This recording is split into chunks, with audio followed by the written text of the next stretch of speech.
Assalamualaikum warahmatullahi wabarakatuh. Sahabat-sahabat yang dirahmati Allah. Selamat datang di channel Pesan Kabar. Pada kesempatan kali ini, kita akan membahas kisah Raja Mansa Musa, raja terkaya dalam sejarah yang memerintah kerajaan Mali. Kisah ini penuh dengan kemegahan, kekayaan, dan kebijaksanaan. Mari kita simak bersama. Raja Mansa Musa adalah penguasa ke-10 dari kerajaan Mali di Afrika Barat, yang memerintah dari tahun 1312 hingga 1337 Masehi. Ia terkenal karena kekayaan luar biasa dan perjalanan hajinya yang legendaris. Mari kita lihat beberapa fakta kisah menarik tentang Mansa Musa. Mansa Musa dianggap sebagai salah satu orang terkaya yang pernah hidup. Kekayaannya terutama berasal dari tambang emas yang melimpah di wilayah kekuasaannya. Kerajaan Mali pada saat itu adalah salah satu produsen emas terbesar di dunia. Sejarawan memperkirakan bahwa Kekaisaran Mali pada saat itu adalah penghasil emas terbesar di dunia. Ia memiliki lebih dari setengah total pasokan dunia. Dengan Musa naik tahta, kerajaan terus berkembang secara fenomenal, berkat karyanya dalam memperluas perdagangan di wilayah tersebut. Kekayaannya terus meroket dari penambangan garam dan deposit emas yang signifikan, serta perdagangan gading gajah. Bukan hanya garam dan emas yang berkontribusi pada kekayaan Musa. Di bawah pemerintahannya, kerajaan berkembang pesat, membentang lebih dari 3.000 km, 1.864 mil, dari Samudra Atlantik hingga Niger modern, mencaplok lebih dari 24 kota, termasuk Timbuktu. Jumlah kekayaan Musa jika dihitung di masa kini sungguh luar biasa sampai-sampai hampir mustahil untuk benar-benar memahami betapa kaya dan berkuasanya ia saat itu. Perjalanan Haji Mansa Musa melintasi Kairo. Di sini terjadi kisah penting yang kemudian tercatat dalam sejarah. Karena membawa perbekalan emas yang sangat banyak, Mansa Musa dengan gampang membagikan emas kepada warga Kairo. Ia singgah di kota ini selama 3 bulan tetapi menghancurkan perekonomian kota ini selama 10 tahun. Nama pemberiannya sepanjang hidupnya adalah Musa, versi bahasa Arab dari nama Ibrani Moses, seorang pria yang menonjol dalam kepercayaan agama Yahudi, Kristen, dan Muslim. Ayah Musa adalah Fagaleye yang merupakan putra Abu Bakar, yang menurut legenda telah memainkan peran kunci dalam mendirikan Kekaisaran Mali dengan mendukung saudaranya Mansa Sundiata Keita dan bertindak sebagai Kankoro Siguinya, yang dapat diterjemahkan menjadi komandan keduanya, atau letnan jenderal. Garis keturunan keluarga dianggap sebagai awal dari dinasti Muslim Keita, yang tinggal di sekitar wilayah Hamana dan Kolonkana di tempat yang sekarang dikenal sebagai Gini. Munculnya Sundiata sebagai mansa pertama Kekaisaran Mali, yang merupakan posisi yang sebanding dengan kaisar, atau raja, dalam istilah Eropa. Melihat jenderal besarnya Tiramahan melakukan kampanye militer yang sukses jauh ke dalam apa yang kita kenal sekarang sebagai Senegal dan Gambia. Meskipun kehidupan ayah Musa sebagian besar masih belum diketahui, kita tahu bahwa Fagaleye tidak pernah naik tahta sendiri, tetapi garis keturunannya akan terus menghasilkan 7 mansa yang akan mengawasi banyak kebangkitan dan kemunduran Kekaisaran Mali selama abad ke-13 dan ke-15. Nama ibu Musa diyakini adalah Kanku. Ada sedikit bukti yang tercatat tentangnya, meskipun wanita Kekaisaran Mali di wilayah Kanku yang hidup pada abad ke-13, terlibat dalam pembuatan tembikar, seni lukis tubuh, pengobatan tradisional, sains, teknologi, dan pembuatan kain. Penjelajah dan sarjana Arab abad ke-14, Ibn Battuta, yang mengunjungi kota Walata di Mali terkejut dan kesal dengan kurangnya kepatuhan terhadap tata krama yang biasa ia lihat di masyarakat Muslim lainnya ketika ia melihat seorang wanita yang sudah menikah berbicara dengan seorang pria yang bukan suaminya. Ketika ia berbincang tentang apa yang ia lihat dengan seorang sarjana setempat, pria itu diduga mengatakan kepadanya bahwa ini dianggap sebagai tata krama yang baik di wilayah tersebut. Teori-teori lain yang saling bertentangan menyatakan bahwa masyarakat Mali masih penuh dengan apa yang oleh masyarakat modern dianggap sebagai seksisme, dengan sedikit atau tidak ada suara historis yang tercatat untuk wanita seperti Kanku yang merupakan cerminan dari hal ini. Namun, pada akhirnya kurangnya catatan sejarah membuat mustahil untuk menyatakan secara tepat pengalaman Kanku. Naiknya Mansa ke tampuk kekuasaan sangat terkait dengan sejarah Kekaisaran Mali. Terletak di Afrika Barat di negara-negara modern Mali, Nigeria, Senegal, Mauritania, Guinea, dan Gambia.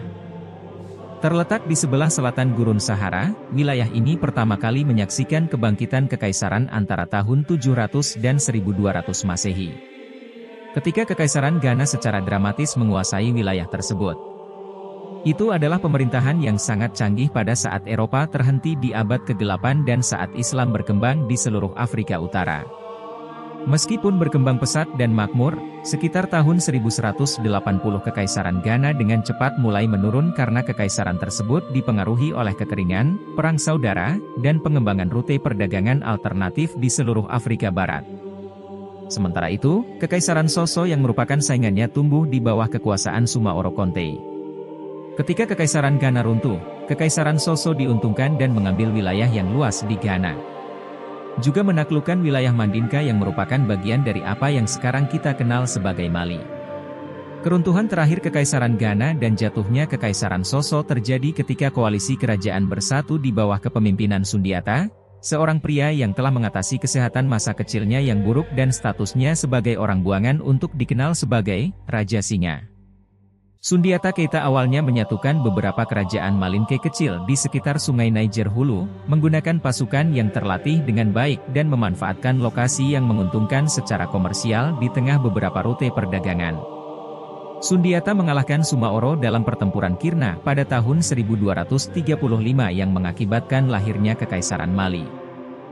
Pada tahun 1255 Sundiata diakini telah meninggal setelah tenggelam di Sungai Sankarani yang hingga kini masih ditandai dengan sebuah kuil bertuliskan, "Air dalam Sundiata", meskipun teori yang kurang dapat diandalkan menyatakan bahwa ia sebenarnya dibunuh atau secara tidak sengaja terkena anak panah dalam demonstrasi publik yang dikenal sebagai Giten.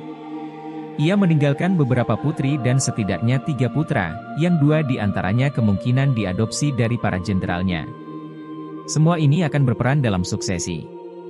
Banyak cerita rakyat dan tradisi lisan tentang kecakapan militer dan kepemimpinan Sundiata yang kuat menggambarkan warisan seorang pria yang mampu mendirikan kekaisaran yang menyatukan banyak suku dan bahasa sambil memperkenalkan metode pertanian baru, seperti menenun kapas. Selain menetapkan hukum yang dikenal sebagai Kouroukan Fouga yang akhirnya didokumentasikan dan masih dapat dilihat dalam konstitusi Mali modern. Mansa Uli menggantikan ayahnya Sundiata, dan telah diakui oleh banyak orang karena memperluas Kekaisaran Mali ke Walata, Timbuktu dan Gao, meskipun hal ini telah diperdebatkan oleh para sarjana lainnya. Sekitar tahun 1268 Uli memulai ziarah agama Islam atau haji ke Mekah, yang terletak di tempat yang sekarang menjadi Arab Saudi. Mekah adalah kota paling suci bagi umat Islam dan ziarah ke tempat itu merupakan salah satu dari 5 rukun Islam. Tak lama setelah kembali dari ziarahnya, Uli meninggal sekitar tahun 1270, dan saudara angkatnya Wati menjadi mansa setelah melawan saudaranya yang lain, Khalifah yang juga dibesarkan sebagai pangeran angkat di istana kerajaan Sundiata.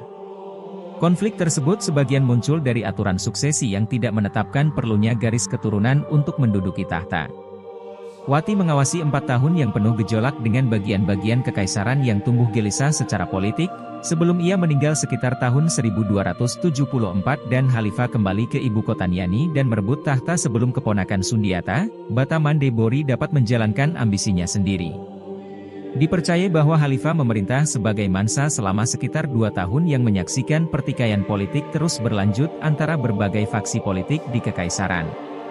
Kekaisaran Mali saat ini terdiri dari kerajaan-kerajaan kecil yang berjanji setia kepada mansa dan diwajibkan untuk membayar upeti tahunan dalam bentuk beras, millet dan senjata di samping pajak atas perdagangan yang dikendalikan oleh sebuah lembaga yang disebut Dewan Agung bersama dengan masalah suksesi. Yang penting, dan sebagai tambahan untuk ini, semua bongkahan emas di dalam kekaisaran adalah milik mansa yang memastikan kekayaan pribadi yang besar saat tumpukan stok mulai disisihkan. Namun, seperti pendahulunya Wati, pemerintahan Khalifah tidak populer dan dia digulingkan oleh Dewan, yang kemudian mengangkat kandidat pilihan mereka, Bata Mandebori, juga dikenal sebagai Abu Bakar, yang merupakan nama yang sama yang dimiliki oleh saudara laki-laki kakeknya. Perdamaian tidak bertahan lama ketika Batamande dirampas sekitar tahun 1285 oleh Sakura, yang merupakan anggota istana kerajaan dengan beberapa catatan yang menunjukkan bahwa dia adalah seorang budak.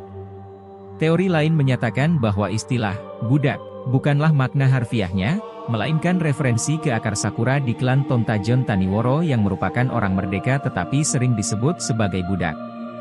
Selama masa ini, orang-orang yang diperbudak akan dibayar gaji dan diberi pilihan untuk membeli kebebasan mereka jika mereka mau.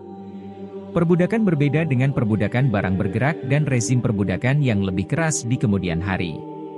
Namun, meskipun perbudakan pada dasarnya tidak didasarkan pada ras, para cendekiawan menyatakan bahwa rasisme yang cukup besar terus menjadi bagian dari Kekaisaran Mali. Selama masa pemerintahan Sakura, perdagangan meningkat antara Kekaisaran Mali dan seluruh dunia Muslim. Sementara ia juga memimpin kampanye militer yang sukses dan memperluas perbatasan, merebut tanah di wilayah Gao. Saat melakukan haji, mungkin dalam upaya untuk menunjukkan kekuasaan serta melakukan ziarah keagamaan, Mansa Sakura terbunuh dalam perjalanan kembali ke Mali dengan beberapa catatan yang menunjukkan kematiannya di kota Tajura dekat Tripoli di tempat yang sekarang disebut Libya, sementara tradisi lisan mengklaim Kon Mamadi yang dikenal sebagai Ku membunuh Sakura. Apapun penyebab kematiannya, meninggalnya Sakura pada awal tahun 1300 terbukti baik bagi Ku yang merupakan keponakan Sundiata, dan yang menjadi Mansa baru. Memerintah selama sekitar 5 tahun, Ku meninggal dan putranya Muhammad Ibn Ku menggantikannya sebagai Mansa ke-8 di kekaisaran tersebut sementara keponakannya Musa berusia 20-an dan telah menjadi peserta aktif di istana kerajaan. Namun sayangnya, kita hanya tahu sedikit tentang kedatangan awal Musa di istana, pendidikannya, atau bahkan bagaimana ia berhasil mulai naik dalam perangkat kekuasaan Kekaisaran Mali. Muhammad mengawasi pertumbuhan dari apa yang sekarang menjadi kekaisaran yang kuat, tetapi hasratnya terletak pada penjelajahan dan pada awal tahun 1300-an ia memerintahkan sekitar 400 kapal untuk memuat perbekalan dan berlayar ke barat, dengan perintah bahwa mereka hanya kembali ketika mereka kehabisan makanan atau menemukan daratan. Berbulan-bulan berlalu sebelum hanya satu kapal yang tertatih-tatih kembali dari ekspedisi tersebut dengan kapten yang melaporkan kepada Mansa bahwa armada telah menabrak wilayah lautan yang luas yang memiliki arus yang sangat kuat sehingga menyerupai sungai yang deras. Sementara kapal-kapal lainnya terus berlayar dan tidak pernah terlihat lagi, sang kapten memutuskan untuk kembali, tetapi ceritanya membuat Muhammad curiga dan bukannya mencegahnya dari upaya selanjutnya, hal itu malah mendorongnya untuk mencoba pelayaran kedua. Begitu besar hasratnya terhadap usaha tersebut sehingga Muhammad memimpin sendiri ekspedisi kedua dan pada tahun 1312 ratusan kapal kecil dilengkapi dengan daging kering, tali cadangan, dan perbekalan yang cukup untuk bertahan hidup jika terpisah. Berlayar sejauh itu dari daratan adalah hal yang tidak biasa, yang membuat perjalanan itu semakin berbahaya. Tetapi Muhammad mencari ketenaran dan kekayaan di negeri-negeri baru yang ingin dijelajahinya. Muhammad menunjuk Musa sebagai kaisar sementara dan penerusnya sebelum berlayar, dan Musa beserta keluarganya pindah ke istana kerajaan di Niani yang berfungsi sebagai rumahnya dan pemerintahan pusat, setelah dilengkapi dengan banyak kamar, kandang kuda kerajaan, dan area memasak yang mampu menampung ribuan tamu. Ada 14 provinsi di seluruh kekaisaran yang kini menjadi Bupati Musa saat Muhammad tidak ada, diperintah oleh gubernur yang disebut Emir, dengan provinsi-provinsi Berber diperintah oleh syekh mereka sendiri. Musa menciptakan penghargaan nasional bagi para menir provinsi ini yang berhasil mendorong pengabdian yang penuh pengabdian, sementara ia memiliki hakim dan pegawai negeri untuk membantu pelaksanaan kebijakannya. Selain itu, Musa juga dianggap oleh banyak pihak sebagai orang yang memulai praktik pengiriman siswa ke Maroko untuk belajar di lembaga pendidikan di sana yang diuntungkan dari hubungan mereka dengan Muslim Spanyol, pusat pembelajaran Eropa pada saat itu, dan tempat pendidikan yang menurut Musa jauh melampaui apa yang dapat disediakan di rumah selama periode ini. Kekaisaran Mali terbentuk dari kaleidoskop komunitas lokal yang tidak terikat, dengan adat istiadat dan bahasa yang berbeda yang menjadikan ini tanah yang beragam bagi Musa untuk memimpin. Musa memerintah dari singgasana kayu hitam di atas panggung yang ditinggikan di halaman istana dengan 2 gading gajah raksasa di kedua sisinya, dan memegang istana kerajaan tradisional tempat orang banyak berkumpul untuk mendengarkan laporan dari gubernur daerah, personel militer, dan diskusi hukum yang memutuskan perselisihan di dalam kekaisaran.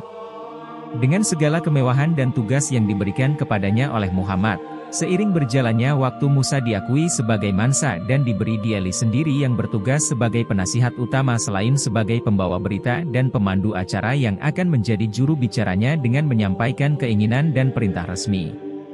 Kebangkitan Musa ke tampuk pimpinan ditentukan oleh hilangnya armada mansa Muhammad di Samudra Atlantik. Beberapa sejarawan berhipotesis bahwa setidaknya sebagian armada telah mencapai Amerika jauh sebelum Christopher Columbus tiba pada tahun 1492.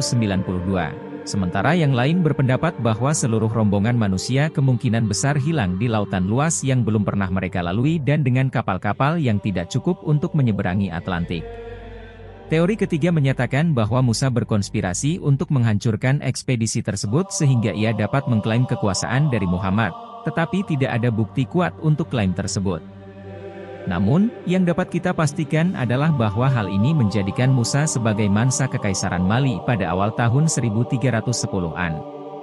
Bertahun-tahun kemudian, ketika mengunjungi kota Mekah di Arabia, Musa menjelaskan kepada seorang emir bernama Abu Al-Hasan Ali bin Amir Hajib tentang bagaimana ekspedisi itu menghilang. Inilah yang dikatakannya, kami berasal dari sebuah keluarga yang mewariskan kekuasaan melalui warisan. Raja yang merupakan pendahulu saya tidak percaya bahwa mustahil untuk menemukan batas terjauh Samudra Atlantik dan sangat ingin melakukannya. Maka ia melengkapi 200 kapal yang penuh dengan orang dan jumlah yang sama dilengkapi dengan emas, air, dan perbekalan yang cukup untuk bertahan selama bertahun-tahun, dan berkata kepada orang yang ditugaskan untuk memimpin mereka, jangan kembali sebelum kalian mencapai ujungnya atau perbekalan dan air kalian habis. Mereka berangkat dan lama sekali berlalu sebelum ada yang kembali. Kemudian satu kapal kembali dan kami bertanya kepada kapten kapal tentang berita yang mereka bawa. Ia berkata, ya, wahai Sultan, kami berlayar cukup lama hingga di laut lepas muncul sebuah sungai dengan arus yang deras. Kapal saya adalah yang terakhir dari kapal-kapal itu. Kapal-kapal yang lain terus melaju tetapi ketika mereka mencapai tempat itu mereka tidak kembali dan tidak terlihat lagi dari mereka dan kami tidak tahu apa yang terjadi pada mereka. Adapun saya langsung pergi dan tidak memasuki sungai itu. Namun Sultan tidak mempercayainya. Kemudian Sultan itu menyiapkan 2000 kapal, 1000 untuk dirinya sendiri dan orang-orang yang dibawanya dan 1000 untuk air dan perbekalan. Dia meninggalkan saya untuk menjadi wakilnya dan memulai perjalanan ke Samudra Atlantik bersama orang-orangnya. Itulah terakhir kalinya kami melihatnya dan semua orang yang bersamanya, jadi saya menjadi raja dengan hak saya sendiri. Dari kisah ini jelas bahwa Musa percaya bahwa ekspedisi semacam itu adalah kebodohan. Ini hampir pasti menjelaskan mengapa dia tidak mencoba mengirim penjelajahnya sendiri atau mencoba mencari tahu apa yang terjadi pada pendahulunya dan banyak kapal Mali. Hilangnya armada di Atlantik membuat Musa aman dari penggugat tahta sebelumnya. Dia mengikuti tradisi dan memilih dialisnya dari kedudukan sosial yang rendah, menciptakan ketergantungan yang membeli kesetiaan, sementara juga mendefinisikan kembali teman-teman lama sebagai sederajat. Pada tahun-tahun awal pemerintahannya dari tahun 1312 hingga 1318, Musa memperoleh banyak kesetiaan dan dipandang sebagai mansa yang adil, yang merupakan sifat yang sangat dicari oleh rakyatnya, terutama jika dibandingkan dengan pendekatan tanpa kompromi yang telah diambil Wati dan Khalifah beberapa tahun sebelumnya. Musa berusaha untuk mengubah lebih banyak orang menjadi Islam dan memerintahkan para penambang di selatan Mali untuk berhenti melakukan ritual pagan, sehingga menyebabkan para penambang melakukan apa yang sekarang disebut pemogokan. Para penambang sangat menyadari bahwa upaya dan pengetahuan pertambangan mereka memungkinkan semua bongkahan emas masuk ke kekaisaran, sementara mereka menyimpan debu emas yang lebih kecil untuk diri mereka sendiri. Namun, alih-alih menekan masalah tersebut dengan kekerasan, Musa menunjukkan pengertian dan membatalkan keputusannya dengan para penambang. Mengarah pada dimulainya kembali operasi penambangan dan dengan demikian menghindari konflik yang mahal. Dalam hal ini, ia juga menunjukkan keberanian untuk mengubah pikirannya di depan umum. Penyelesaian damai Musa dengan para penambang tidak boleh dipandang sebagai keengganan untuk menggunakan kekerasan untuk menegakkan hukum dan ketertiban atau untuk mencapai keuntungan pribadi. Seperti para pendahulunya, Musa adalah seorang pembangun kekaisaran yang berusaha meningkatkan kekayaan dan batas teritorial kekaisarannya melalui tindakan yang pada akhirnya menguntungkan kelas penguasa. Jika para penambang tidak menikmati posisi negosiasi yang kuat, maka hasil dari pertikaian mereka dengan Mansa bisa sangat berbeda karena Musa telah menunjukkan keinginan untuk menggunakan kekerasan pada kesempatan lain. Selama awal tahun 1300-an, bandit terus mengganggu rute perdagangan dan pedesaan di seluruh kekaisaran dan telah mencuri banyak kekayaan, terkadang menghalangi segala jenis perjalanan kecuali dijaga ketat. Musa memberlakukan kebijakan tanpa toleransi terhadap bandit yang tertangkap, yang perlahan mulai mengendalikan frekuensi perampokan, dengan perdagangan yang berkembang pesat dan rasa aman. Hasil dari semua ini berarti bahwa sebagian besar orang di seluruh kekaisaran menjalani kehidupan yang damai dengan sumber daya yang melimpah. Dengan berita yang sekarang mengalir bebas masuk dan keluar dari perbatasan, perasaan terisolasi di Afrika Barat tergantikan oleh intrik dan pengetahuan tentang masyarakat yang tinggal ribuan mil jauhnya dan menciptakan awal dari apa yang oleh sebagian orang dibandingkan dengan Renaissance Eropa pada tahun 1400, di mana barang-barang eksotis datang ke pasar dari tempat yang jauh seperti Cina. Dan orang-orang dapat tercerahkan oleh cerita-cerita dari dunia yang lebih luas. Namun, cara utama kerajaan Musa berkembang adalah melalui kendali atas rute perdagangan Sahara, dari Kairo di barat hingga Mali dan di luar pantai Gading dan pantai Emas dan dari Benin dan Nigeria di selatan, utara melalui Mali hingga Maroko dan Aljazair. Dengan mendominasi rute-rute ini dan memastikan bahwa para pedagang dapat melakukan perjalanan melaluinya dengan damai, Musa membangun Kekaisaran Mali menjadi kekuatan regional yang signifikan pada paruh pertama abad ke-14. Salah satu rute perdagangan utama yang muncul sebagai hasil dari perlindungan militer Musa menunjukkan jaringan canggih yang mendorong para pedagang untuk mengambil muatan yang lebih besar dan lebih menguntungkan.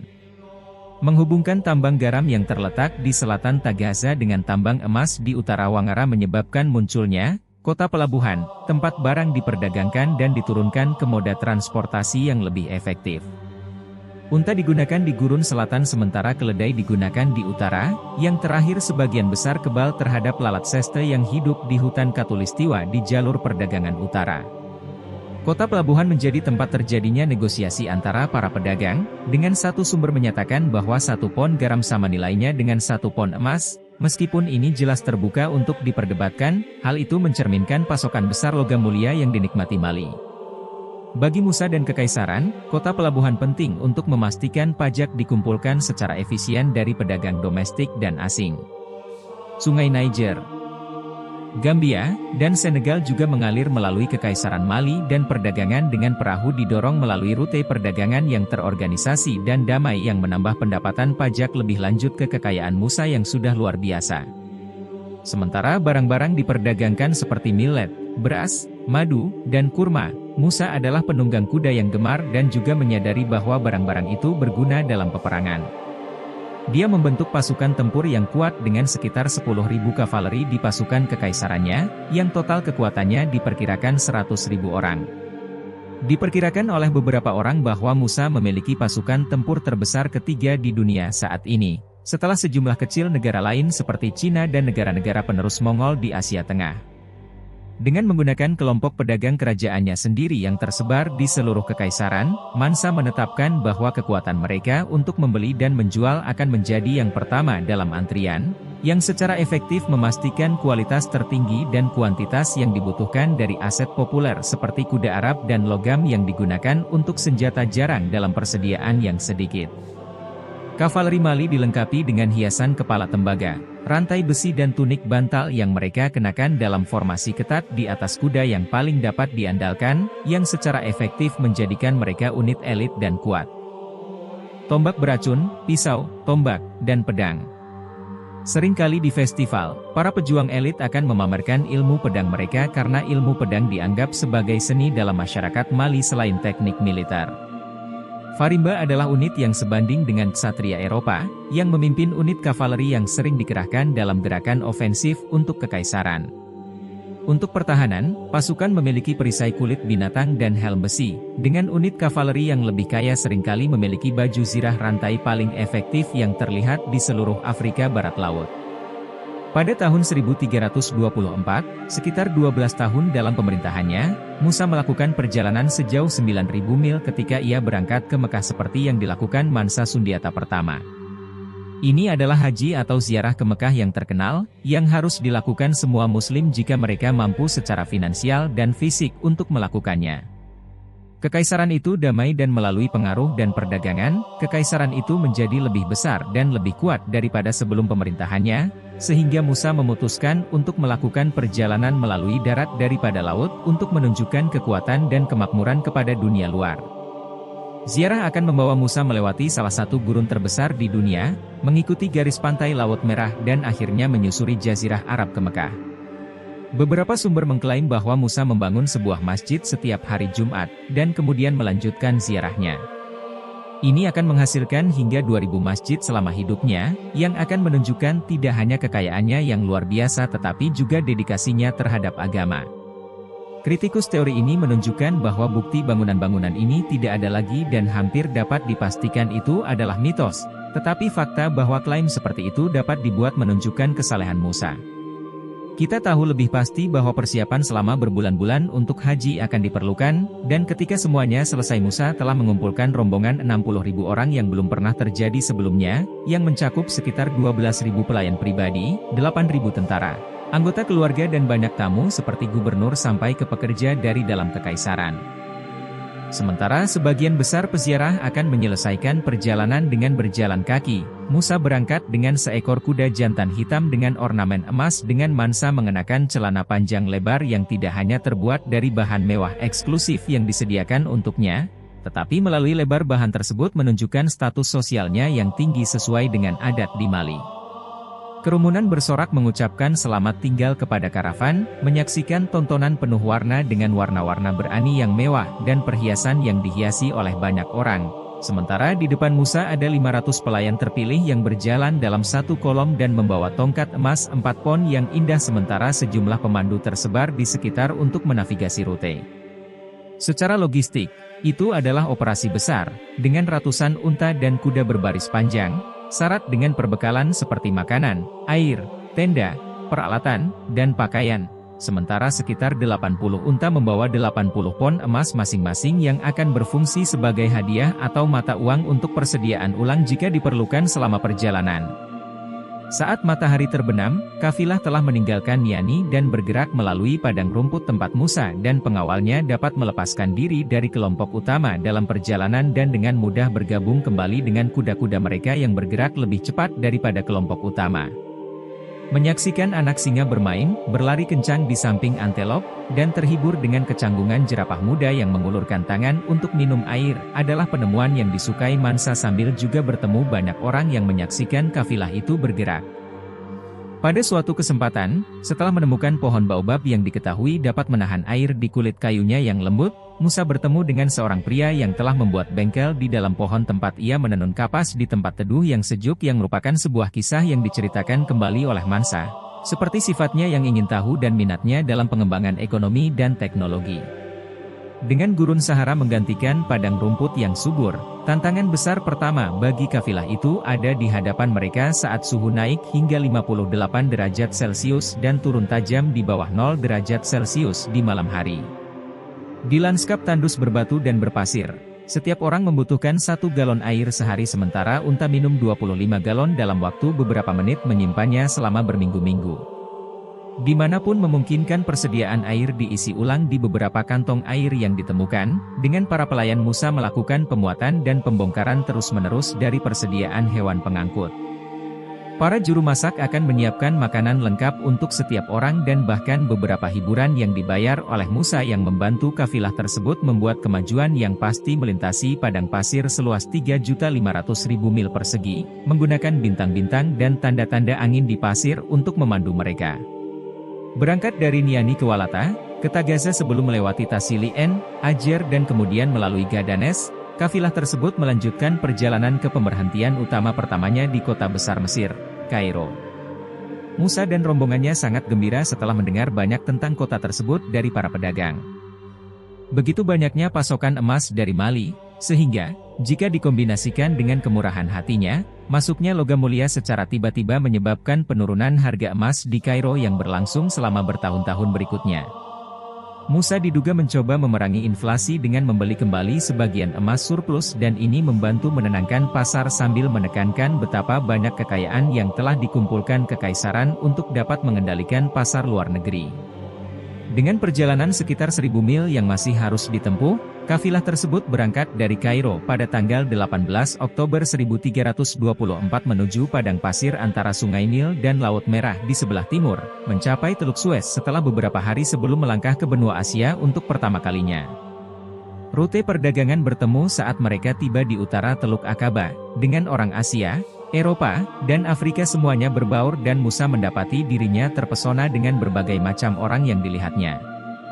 Seperti banyak peziarah asing yang ditemui Musa saat itu, ia merencanakan perjalanan penting berikutnya untuk berhenti di Madinah, kota suci kedua di Arabia yang terkait dengan Nabi Muhammad. Saat tiba di kota itu, Musa mengunjungi Masjid Nabawi tempat Nabi Muhammad dimakamkan sementara ia juga terus berdiskusi dengan para ulama muslim asing dengan hasrat yang kuat untuk mencerahkan pemahaman dan pengetahuannya. Setelah menempuh perjalanan sejauh 240 mil terakhir, kafilah panjang itu berangkat dalam beberapa segmen dengan Musa sebagai salah satu orang pertama yang melihat Mekah dari perbukitan terjal yang mendekati kota itu, memperhatikan Masjid Agung di dekat batu hitam suci, Ka'bah, yang merupakan pusat keagamaan yang didirikan oleh Nabi Muhammad untuk dunia Islam.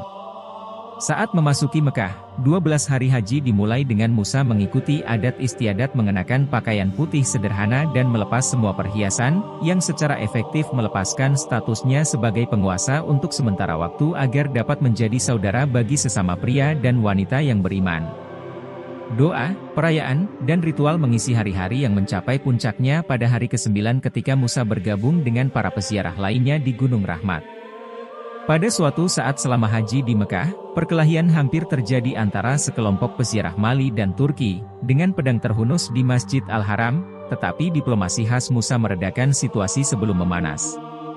Pada tahap ini, hadiah masih diberikan oleh Mansa kepada banyak penduduk Mekah sendiri dan konflik semacam itu jarang terjadi, dengan sebagian besar peziarah terkesan oleh kemurahan hati orang Mali dan berkurangnya ketidaknyamanan lokal yang pasti muncul dengan kedatangan sekelompok besar orang. 3 hari perayaan mengakhiri haji, dan Musa mencium batu hitam suci sekali lagi. Hanya saja kali ini dia adalah seorang haji, yang merupakan gelar yang diberikan kepada mereka yang menyelesaikan haji yang dipandang sebagai pencapaian duniawi terbesar. Banyak catatan yang menyebutkan bahwa Musa menikmati percakapan dan doa bersama penduduk Mekah dan merasa hal itu begitu memuaskan sehingga ia ingin menghabiskan sisa hidupnya di kota Mekah. Tetapi laporan yang datang dari kekaisarannya di kampung halamannya di Mali mencegahnya untuk melakukannya. Putra Musa, Magan, adalah pengasuh Mansa saat ini, tetapi laporan menunjukkan bahwa masa mudanya dan kurangnya pengalaman menyebabkan kesulitan di Mali, dengan berita lebih lanjut bahwa konflik telah pecah dengan orang-orang Songhai tetangga di tempat yang sekarang menjadi Burkina Faso Utara dan Niger Barat. Songhai sangat ingin membangun kerajaan mereka sendiri dengan mengorbankan orang Mali.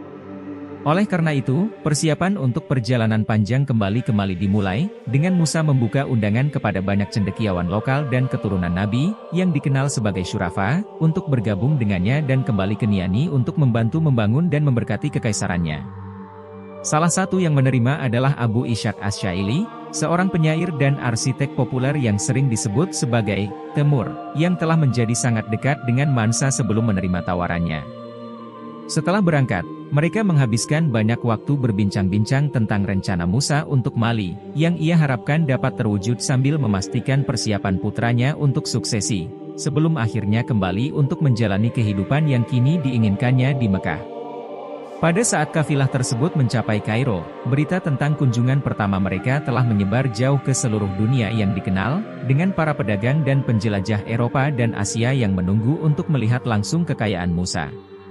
Banyak yang datang ke sana untuk mencoba dan membuka serta mungkin menikmati kekayaan dari rute perdagangan rahasia yang disembunyikan oleh Sahara dan oleh para pedagang Afrika Barat yang sangat protektif yang ingin melindungi monopoli mereka. Untuk menjaga kerahasiaan, para pedagang yang tahu cara mencapai tambang emas Mali tidak akan pernah bertemu dengan sesama pedagang secara langsung. Menggunakan drum untuk berkomunikasi dan bernegosiasi, persediaan dan pembayaran ditinggalkan di pinggiran hutan yang berarti rute emas tidak diketahui oleh dunia luas. Selain itu, orang Kristen dibatasi dan tidak dapat melakukan perjalanan ke kerajaan Muslim di Afrika karena konflik selama Perang Salib, sehingga Mali dikenal sebagai negara yang kaya dan berkuasa tetapi keberadaannya tidak dipetakan secara akurat oleh orang Eropa selama beberapa abad berikutnya. Saat kafilah tersebut menuju Kairo, ada laporan tentang beberapa peziarah Mali yang meninggal karena suhu dingin, kelaparan, atau serangan bandit yang berdampak pada persediaan dan terbukti sulit dipertahankan mengingat jarak yang sangat jauh yang ditempuh kafilah tersebut. Oleh karena itu, kunjungan kedua di Kairo berlangsung singkat, dan Musa menggunakannya sebagai persediaan pragmatis untuk kebutuhan pokok sebelum perjalanan menantang kedua melintasi Sahara. Karena cerita tentang kekayaannya yang luar biasa dan emas yang melimpah, tawar-menawar untuk persediaan ini seringkali berakhir dengan biaya yang sangat mahal, dan Musa harus meminjam uang dengan bunga yang tinggi karena ia telah menghabiskan sebagian besar uang emas yang dibawa oleh para pelayannya. Untuk setiap 300 dinar yang dipinjam Musa, ia harus membayar kembali 700 dinar saat ia mencapai dana pusatnya di Mali. Dengan banyak pedagang melihat pemimpin Mali agak naif terhadap harga pasar barang-barang tertentu. Banyak istri Musa telah bepergian bersamanya yang merupakan kebiasaan, dan istri tertuanya Inari Kunata mengeluh tentang ketidaknyamanannya karena tercekik dalam kotoran dan debu saat mereka berangkat melalui pasir gurun, sementara dia diduga bermimpi tentang sebuah sungai yang ditempatkan di depan mereka di Sahara dengan rahmat Allah.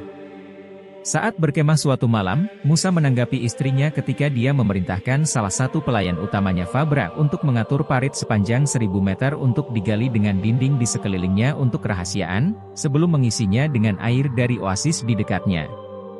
Menggunakan kayu yang diolesi minyak kacang harite, saluran yang halus menjaga air di tempat yang menyerupai sungai di gurun yang sangat mengherankan ketika Inari terbangun bersama dengan 500 wanita yang menunggunya yang semuanya pergi ke depan dan terjun ke dalam air. Perlahan-lahan kafilah itu terus melintasi gurun. Suatu hari di tahun 1325 seorang utusan berkuda ke Musa dari kota Gao dan melaporkan bahwa salah satu jenderal Musa, Jenderal Sakmanja, telah merebut Gao dari Songhai dan sekarang siap menerima penyerahan wilayah mereka yang lain.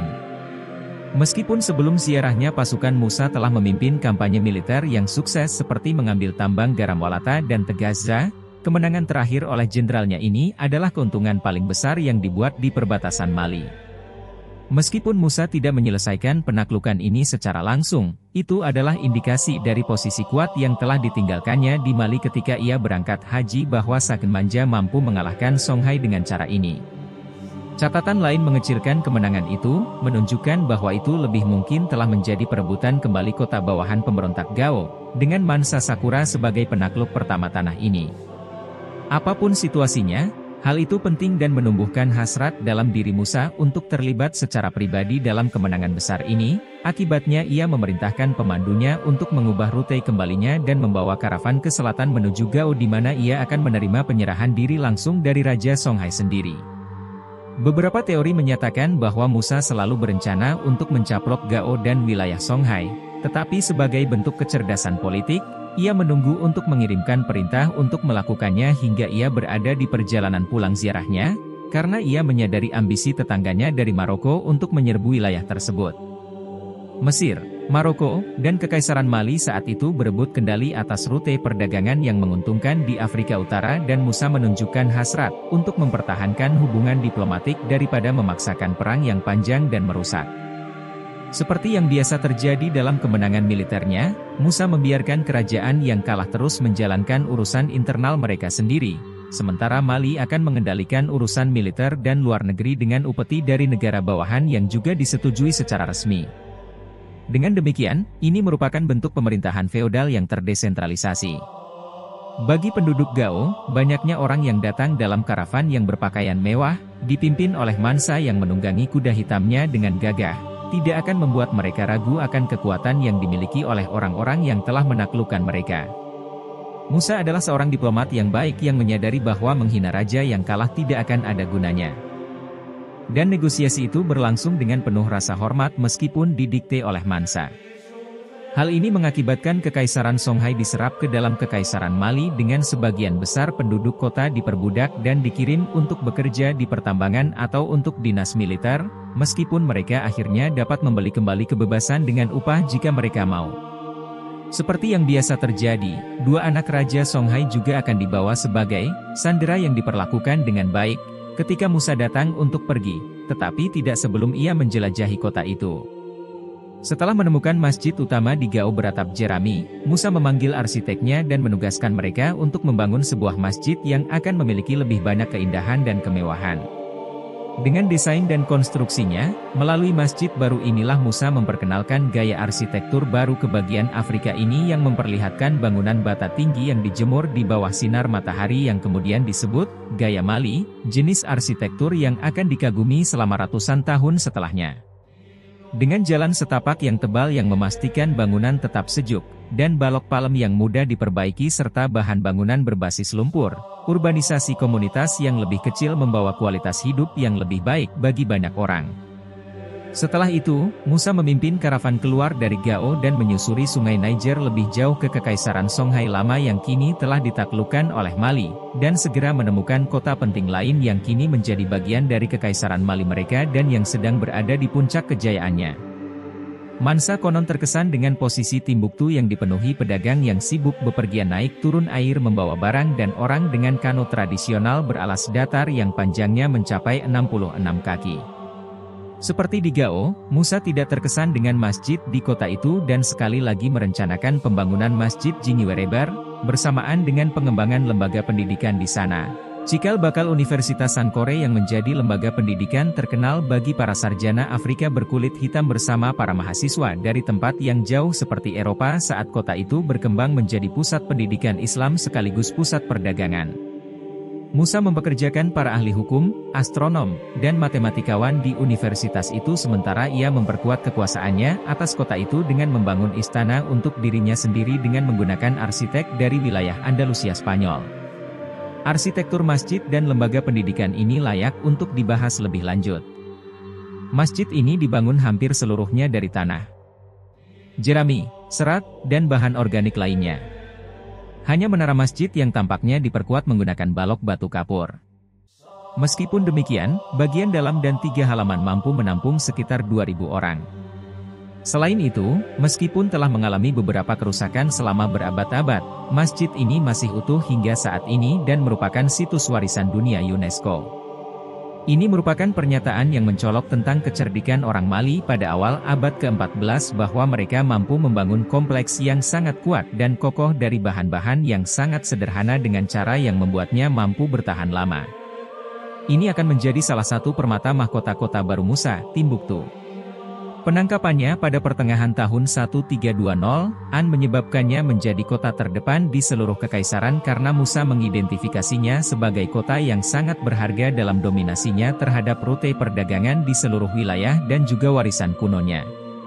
Sebuah pemukiman telah ada di sini sejak abad ke-5 SM, selama era itu mungkin telah diuntungkan melalui perdagangan tangan kedua atau ketiga dengan orang Romawi di Mauretania di utara.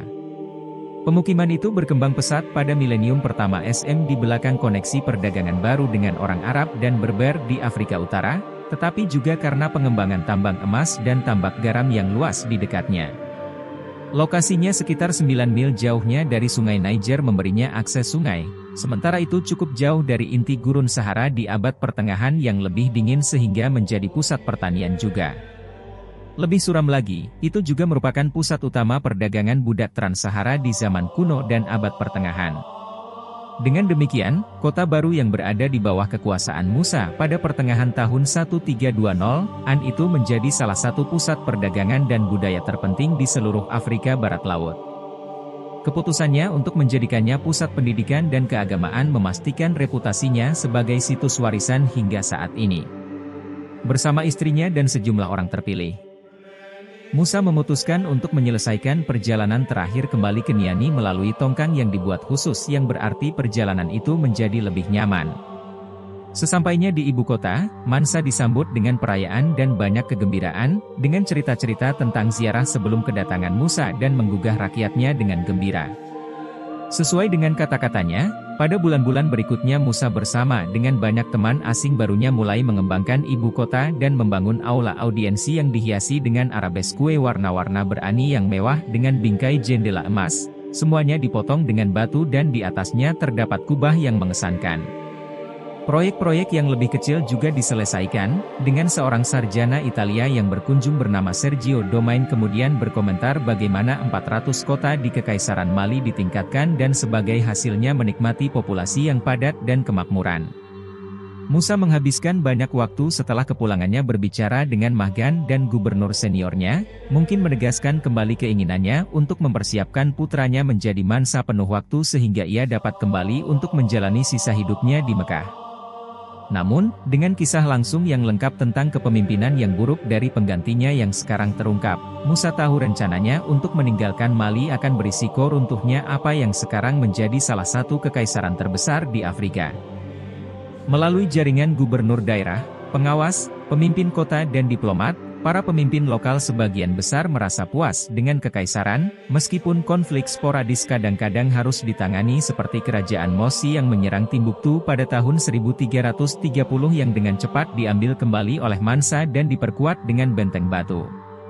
Setelah menerima bahwa ia harus tinggal di Mali, Musa membenamkan dirinya dalam eksplorasi sains, seni, sejarah dan studi Islam yang telah ia temukan dalam ziarahnya. Lebih banyak masjid ditugaskan untuk dibangun yang menjadi pusat pendidikan kecil, dan penduduk kekaisaran menjadi lebih terpelajar dan tercerahkan, dengan para siswa sekarang tetap tinggal daripada dikirim ke Maroko seperti tradisi. Kekaisaran tidak lagi terputus dari dunia oleh Sahara karena ziarah menciptakan hubungan yang kuat dengan Mesir dan kedutaan asing yang dikombinasikan dengan para pedagang yang mencari keberuntungan telah memastikan pertukaran dialog yang berkelanjutan. Musa telah menempatkan Mali di peta yang kemudian dikenal sebagai zaman keemasan, dan meskipun perhatian dari luar bermanfaat, perhatian itu juga menciptakan beberapa percakapan yang canggung seperti ketika Sultan Mesir bertanya kepada Mansa dari mana persediaan emas dalam jumlah besar yang dipamerkannya di Kairo berasal dari tanah airnya. Sebagai seorang diplomat, Musa akan menanggapi tantangan tersebut dengan cerita bahwa emas tumbuh di tanaman di sudut kekaisarannya dan bahwa orang-orang yang menanamnya memiliki kekuatan aneh yang melindungi panen mereka dari orang luar yang, jika mereka datang dan memetik tanaman, akan menyebabkan tanaman itu layu dan mati. Musa dengan sopan memberitahu orang-orang bahwa pasokan emas akan terus berlanjut dari Mali, tetapi orang luar tidak boleh mencoba mengganggunya. Lokasi tambang harus tetap dirahasiakan dan topik itu harus dihentikan. Dipercaya bahwa sekitar tahun 1337, pada usia sekitar 57 tahun, Mansa Musa meninggal karena penyebab yang tidak diketahui, setelah baru saja mengirim utusan kepada mitranya dari Maroko, Abu Al-Hasan Ali, untuk memberi selamat kepadanya atas penaklukannya atas Tlemcen di Aljazair pada bulan Mei tahun yang sama. Dipercaya bahwa balasan Abu Al-Hasan diterima setelah Musa meninggal, sementara sumber lain menyatakan kematiannya sebenarnya 5 tahun sebelumnya pada tahun 1332 dan utusan ucapan selamat sebenarnya dikirim oleh penerus Musa, Magan. Beberapa berpendapat bahwa Musa meninggalkan setidaknya 4 istri dan banyak anak, karena merupakan tradisi untuk menafkahi banyak istri dan seringkali bayi yang lahir di luar nikah. Namun hanya keberadaan istrinya Inari dan ahli warisnya Magan yang didokumentasikan secara memadai. Dalam apa yang merupakan pelanggaran tradisi, Musa memilih putranya dan bukan saudaranya Sulaiman untuk menggantikannya, yang menimbulkan banyak pertanyaan tentang situasi politik saat itu. Dengan Magan bertindak sebagai ahli waris ketika Musa sedang berziarah, ini menunjukkan bahwa suksesi ini mungkin tidak mengejutkan bagi banyak orang, namun dapat juga dikatakan bahwa banyak pemimpin daerah akan memandang Mansa baru dengan beberapa tingkat ketidaksetujuan. Akhirnya, Magan menjadi mansa hanya selama 4 tahun setelah kematian ayahnya, dengan perkembangan paling signifikan pada tahun 1340 ketika Songhai di timur kekaisaran menyatakan kemerdekaan dari Mali setelah sebelumnya ditaklukkan oleh Musa. Sementara itu, pasukan penyerang dari pasukan berkuda Mosi dari Volta Hulu membuat Timbuktu diteror bersama dengan kota-kota di sekitarnya. Magan menghindari kehilangan kota-kota tersebut, tetapi keamanan yang dinikmati selama pemerintahan ayahnya telah menurun pada saat satu-satunya saudara Musa yang tercatat, Sulaiman, naik tahta sekitar tahun 1341. Memerintah hingga kematiannya sekitar tahun 1359, Sulaiman secara luas dianggap bersama dengan Musa telah mengawasi kekaisaran Mali di puncaknya, melanjutkan hubungan diplomatik asing dengan daerah-daerah seperti Kesultanan Marinid dan kerajaan-kerajaan Afrika Utara lainnya. Beberapa catatan menunjukkan Sulaiman tidak memiliki pengaruh yang dibangun saudaranya, dan sekitar tahun 1352 ia menuduh istri utamanya Kasa berkonspirasi untuk menggulingkannya, yang mencerminkan perpecahan di istananya dan di antara para pemimpin lokal. Sulaiman meninggal sekitar tahun 1359 dengan putranya, yang juga bernama Kasa, menggantikan tahta, tetapi hanya memerintah selama 9 bulan sebelum sepupunya dan putra Maganjata memimpin pemberontakan yang berhasil dalam apa yang menjadi perang saudara. Dalam konflik dan kebingungan yang terjadi setelahnya, negara bawahan Jolof mengambil kesempatan untuk memisahkan diri dari Kekaisaran Mali. Pada tahun 1360 Jata adalah Mansa, dengan catatan yang menunjukkan bahwa ia adalah seorang pemimpin yang buruk. Dengan sejarawan Afrika Utara Ibn Khaldun mencatat banyak hal yang diketahui tentang pemerintahannya dan dengan banyak yang menunjukkan saat ini sebagai awal dari kemunduran kekaisaran. Lebih banyak Mansa mengikuti, tetapi sementara mereka masih memegang wilayah yang luas, pengaruh dan kekuasaannya menyusut dan dari tahun 1507 kekaisaran tetangga dan yang sedang berkembang di wilayah tersebut, seperti Diarra, Great Fulo dan Songhai, mulai mengambil dan menyerbu tanah. Upaya Songhai untuk mengambil Niana pada tahun 1542 ditolak, sebelum Mansa Mahmud III dipaksa melarikan diri dari ibu kota dan pemimpin penyerang Kurminafari Daud menjarah kota sebelum memerintahkan anak buahnya untuk menggunakan istana sebagai tempat untuk buang air besar. Sebuah tanda penghinaan terhadap orang Mali yang dulu hebat, meskipun kota itu akhirnya direbut kembali. Serangan balik dilakukan untuk merebut kembali wilayah yang terpecah-pecah, tetapi jantung kekaisaran terus diserang dan pada tahun 1670 ibu kota dijarah dan dibakar oleh Bamana. Beberapa orang berpendapat bahwa kekuatan dan ukuran kekaisaran Mali pada puncaknya telah menciptakan rasa puas diri, tanpa kemunduran militer yang besar selama beberapa generasi, sementara ziarah Musa secara tidak sengaja telah mengiklankan kekayaan negara kepada orang luar dan mengubahnya menjadi mangsa raja-raja tetangga. Kehilangan Niani terbukti fatal dan pada tahun 1672 dinasti Keita telah mundur ke kota Kangaba di mana mereka menjadi kepala provinsi. Sementara kekaisaran terpecah menjadi beberapa negara bagian yang merdeka dengan zaman keemasan yang kini hanya menjadi satu bab dalam sejarah. Warisan Mansa Musa seringkali berpusat pada kekayaannya, dengan angka 400 miliar dolar yang diterima oleh banyak orang sebagai kekayaannya yang sebanding pada tahun 2023 jika disesuaikan dengan inflasi dan faktor-faktor lain, yang akan menjadikannya bukan hanya orang terkaya yang masih hidup saat ini tetapi juga orang terkaya dalam sejarah yang tercatat, lebih besar daripada orang-orang seperti John D. Rockefeller, Elon Musk, atau Jeff Bezos. Namun, keandalan perhitungan ini dipertanyakan oleh banyak ilmuwan, karena tidak hanya membuat asumsi tentang persediaan emas, tetapi juga disusun menggunakan sumber-sumber sejarah yang seringkali tidak ilmiah dalam pendekatannya. Tradisi lisan Mande merupakan tanggung jawab seorang griot, yang akan membahas sejarah, bercerita, menulis puisi dan mementaskan teater untuk komunitas mereka di Afrika Barat dengan sangat sedikit dokumentasi fakta yang lengkap. Akibatnya, banyak dari apa yang kita ketahui tentang Musa berasal dari sumber-sumber Arab dan kekayaan Mansa terbentuk dari persepsi setelah ziarahnya, bukan dari seseorang yang menyaksikan secara langsung besarnya cadangan emasnya. Beberapa sumber ini juga dibuat beberapa dekade setelah masa pemerintahan Musa dan lebih didasarkan pada kepercayaan populer daripada bentuk evaluasi ilmiah yang nyata. Penggabungan ini juga menimbulkan perdebatan ketika melihat sumber-sumber sejarah yang terkait dengan Musa, karena namanya tampaknya dikaitkan dengan tokoh Mande yang dikenal sebagai Fajigi yang diterjemahkan menjadi Bapak Harapan. Fajigi juga pergi berziarah ke Mekah untuk mengambil benda-benda suci yang dikenal sebagai Boli, tetapi dengan bukti yang terbatas, beberapa orang berpendapat bahwa tradisi lisan telah menggabungkan kedua tokoh tersebut menjadi satu orang. Baik Musa maupun Fajigi terkadang juga disamarkan dengan jenderal tertinggi Mansa Sunjata yang dikenal sebagai Fakoli, dengan kepercayaan tradisional dan Islam yang digabungkan dalam ceritanya dengan fakta umum bahwa ketiga pria itu melakukan ziarah. Dalam sumber-sumber lain, Fakoli dan beberapa tokoh lain yang melakukan perjalanan ke Mekah telah disebut sebagai Musa dengan pertukaran nama yang simbolis atau keliru yang menyebabkan banyak kebingungan bagi para sejarawan.